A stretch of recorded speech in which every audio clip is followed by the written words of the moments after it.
Hello, everyone. This is Jay Dobbins on the Marvel DC Multiverse. We are now episode 400, and I'll be discussing one topic, which is Ryan Coogler reveals the original Black Panther 2 story. Too little too late, don't you think? But anyway, so it's pretty safe to say that Wakanda Forever is one of the Marvel titles that veers away the most from the studio's standard way of storytelling. We all know there is a reason for that. Chadwick Boseman's death forced the studio to reshape the story and forget the Marvel Cinematic Universe for a minute. However, in an interview to the New York Times, the movie's director and screenwriter Ryan Coogler revealed that the original version of the script already featured the elements that would make it wildly different from the rest of the Marvel movies. Why don't he just connect it? Jeez. But in an interview, Coogler broke down how the first Chadwick Boseman-led Black Panther 2 already included Toussaint, Divine Love, Kanadu's son. That's the kid's name, pretty much. T'Challa and Nakia's Lupita Nyong'o's son in the story. However, the kids' reveal originally came in the very beginning of the movie. So in Black Panther, Wakanda Forever, Toussaint is only shown in the post-credit scenes of the sequel. The idea, according to Coogler, is to show how T'Challa, Boseman, had missed the 5 years of his son's life because he was blipped into dust by Thanos, Josh Brolin. The filmmaker broke the whole story down, and he said, and I quote, "It was absolutely nothing like what we made. It was going to be a father and son story from the perspective of a father because the first movie had been a father and son story from the perspective of the sons.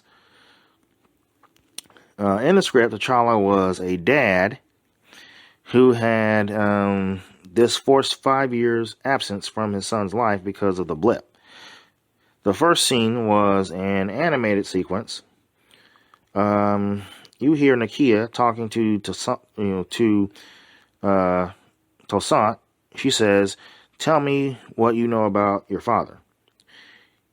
You realize that he doesn't know his dad was the Black Panther.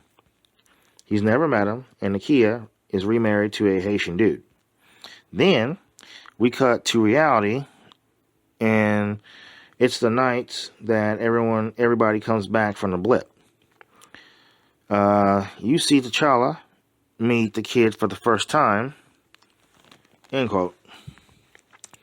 So the timeline of the original Black Panther 2, the timeline of the original Black Panther 2 movie would be at least 8 years later, obviously.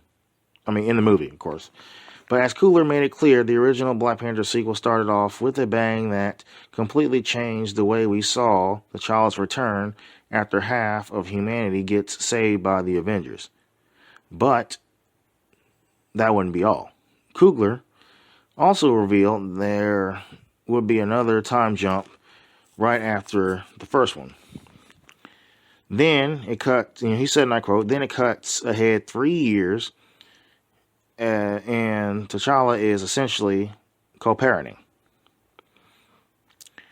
We had some crazy scenes in there for Chad, man. Our code name for the movie was Summer Break. And the movie was about a summer that the kid spends with his dad. For his 8th birthday, they do a ritual where they go out into the bush and have to live off the land. But something happens and T'Challa has to go save the world with his son on his hip. That was the movie," end quote. So with T'Challa's death or not, it feels like both versions of Black Panther 2 are intimate stories about loss. in the film, in the first version, T'Challa does what he can because he knows he'll never forget those, he'll never get those 5 years with his son back.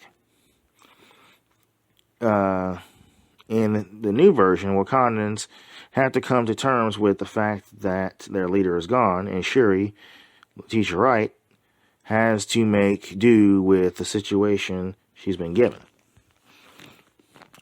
So Wakanda Forever is in theaters right now, and it's close to making $800 million at the box office.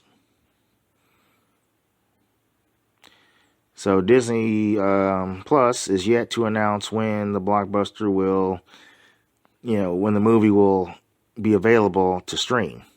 So honestly, yes, it made $800 million. Okay, that's fine. I mean, almost $800 million.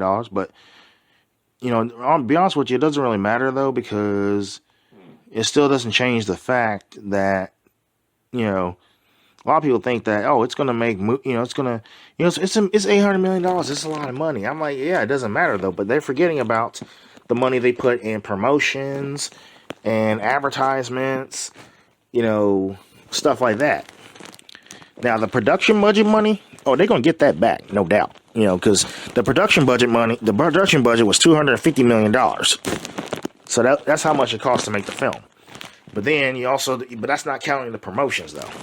So they got that production money. They got the production, they got some returns for that, no doubt. In the production budget. So they got returns.